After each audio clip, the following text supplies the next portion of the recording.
Well, it's time now to welcome a man that is a basketball icon, a legend. And I don't care what anybody has to say, he's definitely a top 75 player in the NBA in my book, but more than that, he's an NBA Hall of Famer. One of the best to ever do it on the court and actually on TV as well, as his nonverbal communication skills were so on point that he was created into a meme, drinking his water on the jump set.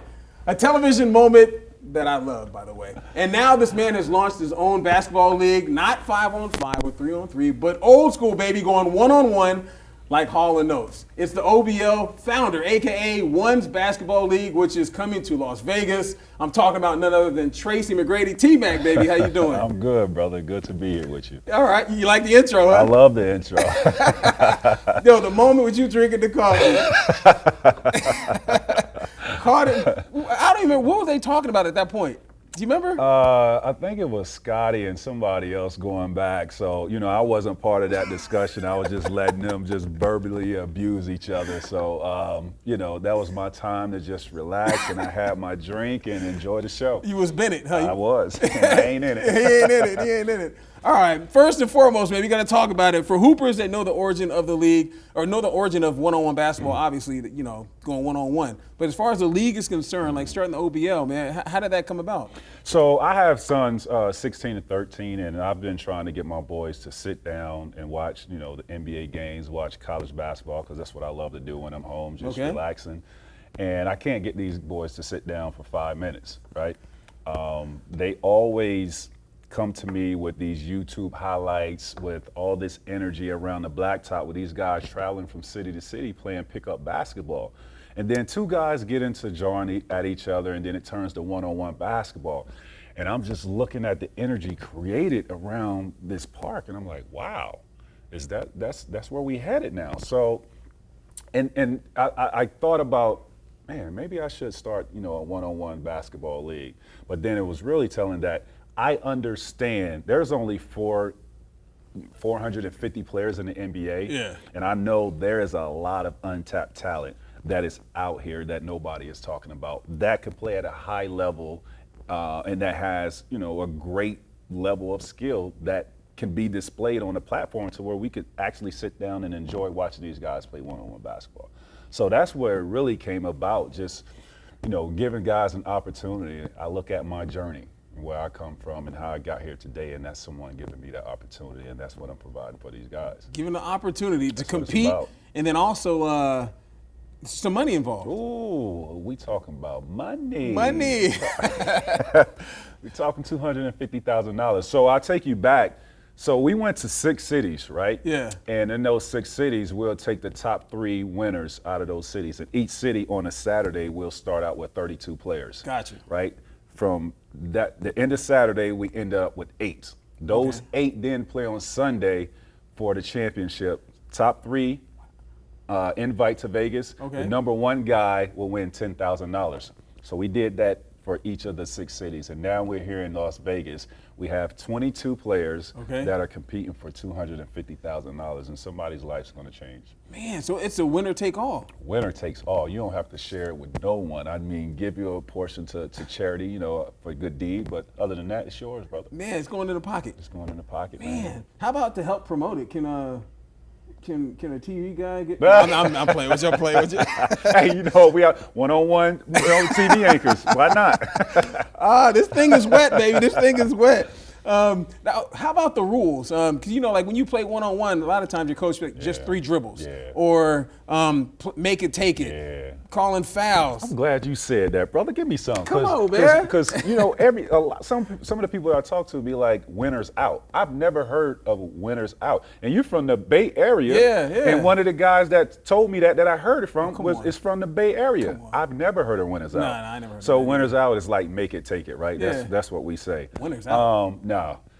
So how I want everybody to play defense, right? So I have a shot clock, 12-second shot clock. Okay. Unlimited dribbles, but the offensive possession is for 12 seconds. Whether you make the shot or you miss, after those 12 seconds, that's a dead possession, change of possession. And we have fouls as well. I have referees out there calling fouls, so you're not out there just beasting and bullying people and knocking them over. Yeah, because a lot of guys are probably, if you got a little bit of size, I'm just go ahead and back them on down. Okay. And the rules, the point system too, is one of the most important things because you play one-on-one basketball. Absolutely. You could go to 3 and you could be tired as hell playing, right? Yes, right? you can.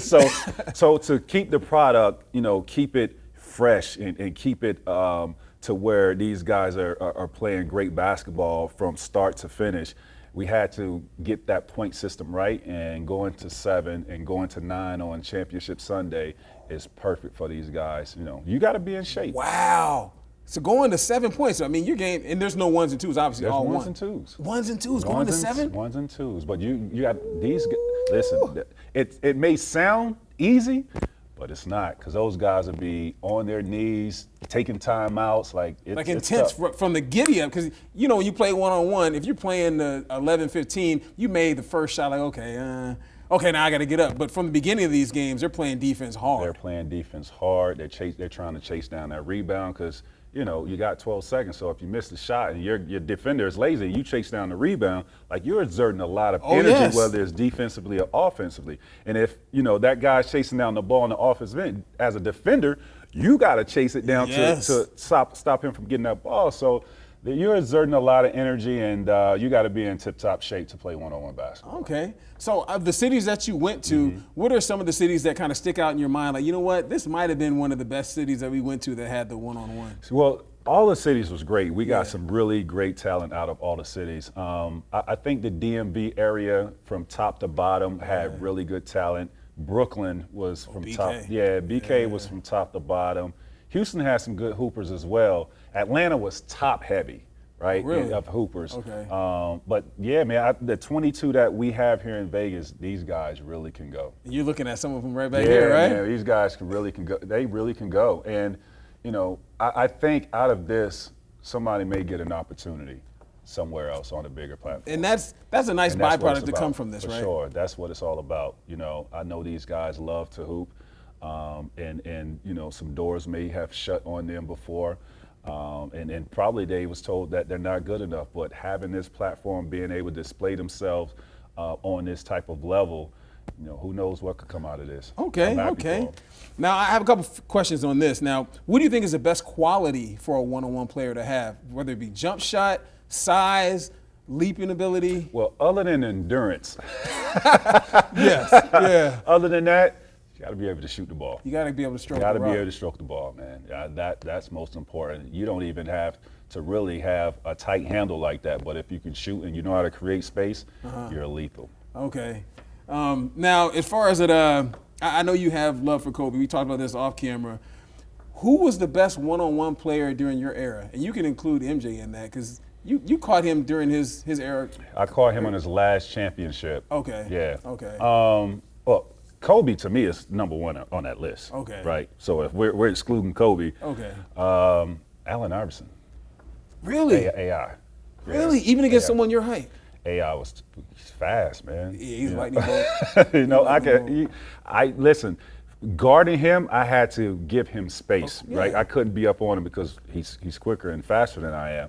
I couldn't do nothing but contest his shot. So if he's making shots, it's going to be pretty tough. It's a wrap. It's a wrap. Wow, I was not expecting you to say AI. Yeah, AI is tough, bro. I mean, you kidding me? No, of course. No, AI, man, my family's from Philly, man. I grew up an AI fan as well. So AI was that guy, man, one-on-one basketball. That's what he did. Okay. AI ain't need screens. No. 165 pounds, maybe. He didn't need no screen. Yeah. Give me the rock and move out the way. That's true. And he had bounce, like sneaky bounce that folks in Absolutely. That Georgetown yes, bounce.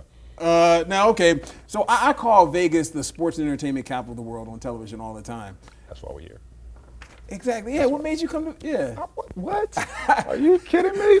Why not have the championships out here in Vegas? This is entertainment world of the entertainment capital of the world. Summer League is out here. This is just perfect timing to have OBL with the league being out here and have some of those guys come by and bless OBL and really bless some of these guys with their presence. And I'm so thankful for that. Okay. Now I have to ask you this. Did you hear the comments that John Morant made about? Yeah, it wasn't blasphemy though. Oh, really? No. You're supposed to think that. I get that. Right. I do get that part. But I would cook my MJ. Listen, man, it goes back it goes back to the conversation we just had, right? Yeah. MJ is 6'6", Ja Morant is what, 6'2", 6'3". Like, it'd be tough for Mike to guard somebody like if Ja Morant is making shots, Yeah. right, and his speed, athleticism, and everything, it'd be tough. You see what AI did to Mike? Yeah, right? for the one play. But I'm saying, like, And he still got the contest, even though he crossed him. He did. But you're right, but no, I have no problem with that. Okay. For that kid to be where he's at, he got to have that type of confidence, and that's just what it is. Okay. So, do you believe him? No. no, I don't After believe. saying all that. No, I don't believe him. But I understand it. Okay. Yeah. Good. Okay. Now, I'm back. I'm back now. You lost me for a hot second. I know you wasn't with me there for a minute, but we got back there. Okay. Now, something that you also do, you also have an agency and you have talent. A lot of people that live here in Las Vegas know of someone that you have signed, Donovan Williams. So Stretch, play for UNLV Stretch. Now with the Nets. Mm-hmm. How about his talent and what he's doing here in Summer League? No, man, I train Stretch. Stretch is from Houston. Yes. He comes by the house, and we talk often to give him some tips and train him. And he had a big year this year, being the sixth man of the year. And I saw the potential, and I don't know why those guys at Texas didn't give him an opportunity, because the kid can play. He's a hooper. So I'm happy for him. He's with the Brooklyn Nets right now, and he's doing his thing in Summer League, and hopefully he can make that team. But he has all the potential. And if a team is looking for somebody that can defend at a high level, Stretch is that guy, and he can knock down shots. And he's very athletic, too. Yes, very athletic. Athleticism is off the charts. Yeah, he's long as heck. And on top of all of that, man, he's a good kid. He's a great kid, and his mind is right. Yeah. Right. And I talked through him through this process, and the thing, he could have came back to school, but his thing was, ever since this summer has come and I've gotten with these trainers, I've gotten so much better. My game is tight, my mind is right, and I'm taking on a challenge, and I can't knock him for that. I can only support him. I got you. And speaking of the Summer League, you didn't get an opportunity to do like the Las Vegas Summer League, obviously. This is actually my first time out here. For the Summer League ever? The Summer League, yes. This is my first time. I've never been out here. Wow. Have you had a chance to go over there yet? Because I know you probably just got to town. No, I've never been to any Summer League games. I haven't. No, this is my first time. I'm going to see Stretch on Friday. Okay. Yeah. Okay. Man, well, I can tell you that I was here when David Stern was still the NBA commissioner, and Blake Griffin made his debut. Oh, I know. That was exciting to see. He was so entertaining as a rookie. Man, he was bananas. Floyd Mayweather sitting on the front row. I mean, he had a buzz, man. That kid was unbelievable as a young player, for sure. I got you. And I guess we kind of wrap things up.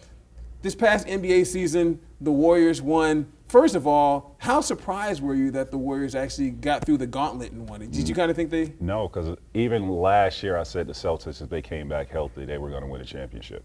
Now, I changed my pick during the playoffs after watching the Boston Celtics, because I thought Boston was just a complete team, great defensive team, well coached, and I thought they had the depth to win the championship, but that experience kicked in with Golden State. But watching what Steph did last year, and knowing that if Clay could come back healthy, Draymond can be healthy, and the young guys that they have, and Jordan Poole, the emergence of Jordan Poole, I said they was going to win the chip, and they proved me right. But I did jump off, during the playoffs a little bit. So. A little something. Yeah, a little something. A little something. And speaking of Jordan Poole, and just like you have to have a rational confidence, but as a guy who was just in the G League the year before to be on amazing.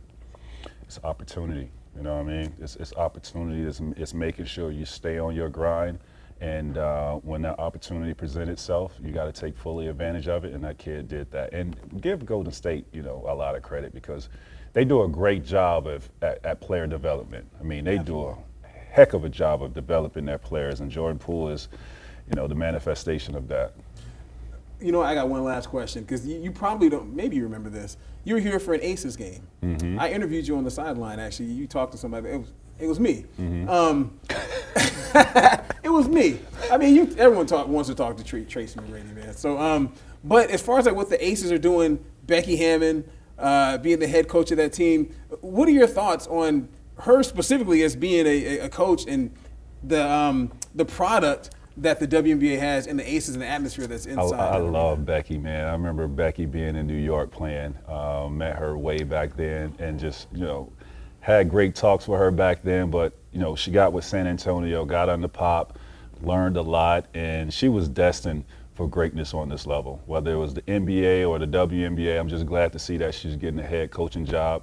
Phenomenal personality, a phenomenal leader of women, and no one is more deserving than Becky in that position. So it's no surprise what the Aces are doing right now. That's cool. And the product, I mean, because I try to tell people all the time, the product that they have inside the arena, like to go to those games. Oh, it's amazing. Like, I'm a fan of basketball, and that to me, I don't care what's going around, in the arena. I just love watching the women compete at a high level.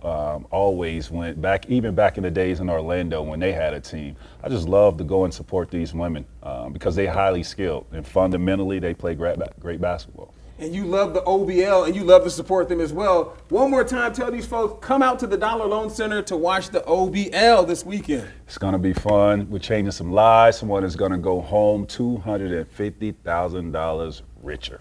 Man, can I hold something, Tracy? Can I hold something? I appreciate you, my man. Appreciate you, brother. Thank you.